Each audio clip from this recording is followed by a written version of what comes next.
অনেক সময় অনেক যুবক ভাইয়েরা ইসলামের পথে ফিরে আসতে চায়, কিন্তু তাদের মধ্যে হতাশা কাজ করে যে আমি কোন মুখে আল্লাহর সামনে দাঁড়াবো, কি নিয়ে আল্লাহর সামনে যাব।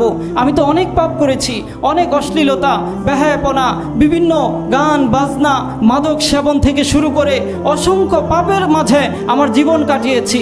এখন আমার তো দিলে চায় যে আমি আল্লাহর পথে ফিরে আসি, কিন্তু আমি কিভাবে কোন মুখে আল্লাহর সামনে দাঁড়াবো, এমন একটা হতাশা অনেক যুবক ভাইদের মাঝে কাজ করে। প্রিয় যুবক ভাইয়েরা, কখনোই হতাশ হবেন না। আপনি কেন হতাশ হবেন? আপনার রব তো ক্ষমাশীল।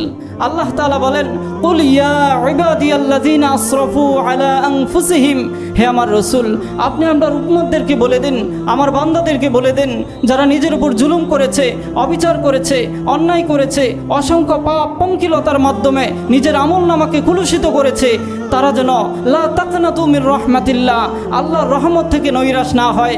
ইন্নাল্লাহা ইয়াগফিরুয যুনুবা জামিআ, আল্লাহ তাদের সমস্ত গুনাহকে মাফ করে দিবেন।